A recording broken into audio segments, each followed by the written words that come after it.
Hello, I'm XTT and today I will be discussing the film Rango. It had its release in the US on March 4, 2011, so today we have the 50th anniversary of this film. And this directed by Gore Verbinski movie is definitely worth your attention. I will start by mentioning that at the 84 Academy Awards, this film won Best Animated Feature. Besting out animation like A Cat in Paris, Chico and Rita, Kung Fu Panda 2 and Puss in Boots. However, this is an animation largely aimed at adult audiences. Children are familiar with westerns won't notice how much the creators are toying with them here. There will be some spoilers in this video, but I will warn you about the major ones. It's essentially a western, but also a classic hero's journey. We never learn Rango's original name, so you could say he starts off as the man with no name. It doesn't get more western than that. Rango begins as an ordinary aquarium pet who stumbles in the desert of the Wild West by accident. At first, we see him acting out various scenes in his childhood, and this trait will be the foundation of the film. For recognition, and to some extent survival, he begins to deceive everyone, portraying himself as a hero. And here's the first spoiler from the ending. That's why Jake,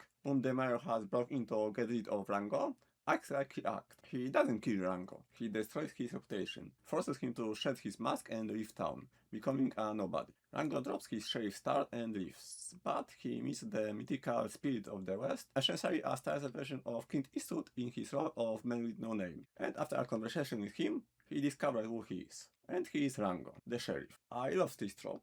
Nothing has changed except how he sees himself. He returns and reaches for the sheriff star, but this time knowing what it means. He carries it, but this time he really does it for the town's inhabitants. And of course, he saves the day. And Jake, whose past integration with him means stripping him of his status, recognizes him as a legend like himself, literally saying, "I tip my hat to you, one legend to another."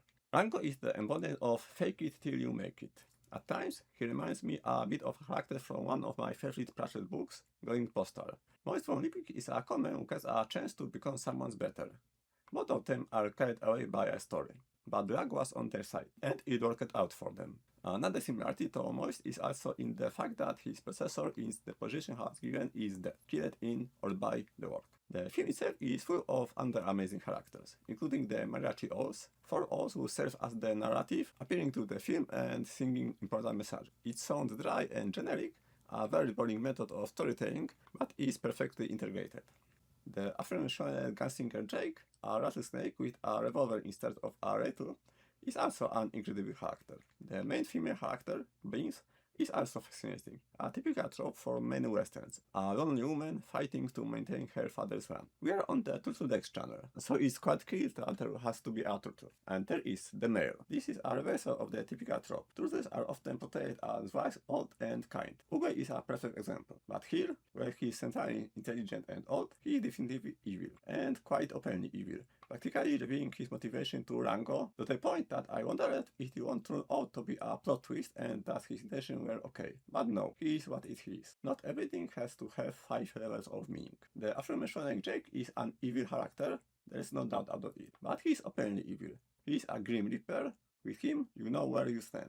The mayor is evil, but he styles himself as good. He probably sees himself as good, a force for progress. I really like him. He doesn't have much of screen time, but he casts a very long shadow. His office also says a lot about him, as do the paintings in the waiting room, which depict him, as you can see, visually treating the persons waiting to meet him. Not very subtle, but perfect. The characters are fantastic thanks to the excellent animation, but also thanks to the fact that the cast is essentially full of bangers, with many famous voice actors. Johnny Depp took the title role, Timothy Olyphant appeared as Spirit of the West, and Bill Nighy played Rattlesnake Jake. The most interesting role for us, Mayor, went to an actor whose name is less recognizable, Ned Beatty. He has a rather extensive career, playing comics in 1978 Superman, to name one of the older ones, and a year before Rango, he played Lotso, the main antagonist in Toy Story 3. The quality of the dubbing is incredible, which is probably partly due to the way it was created. Typically, dubbing is recorded individually. Each actor records their lines solo, supervised by the director. Here,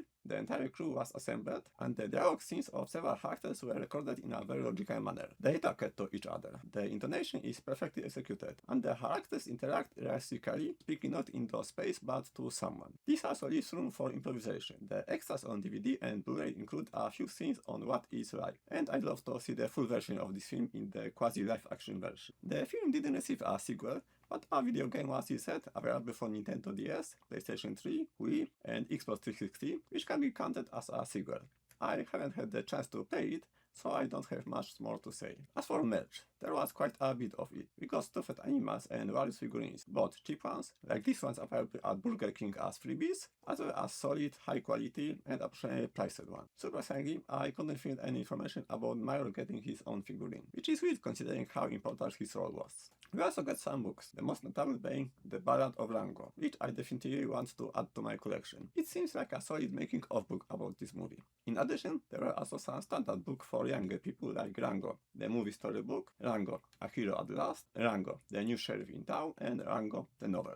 We also got the movie on DVD and Blu-ray. On this disc you can choose one of the two versions, theatrical and extended. As always, the website moviecensorship.com has a detailed description of the differences between this version. The extended version is over 4 minutes longer, with the biggest difference being a new closing scene. We also get an audio commentary from the creators, which however didn't particularly impress me. It's okay, but not great. However, the nearly 15 minutes documentary, Breaking the Rules, Making Animation History, is excellent. I highly recommend it. That's all for now. Thank you for watching.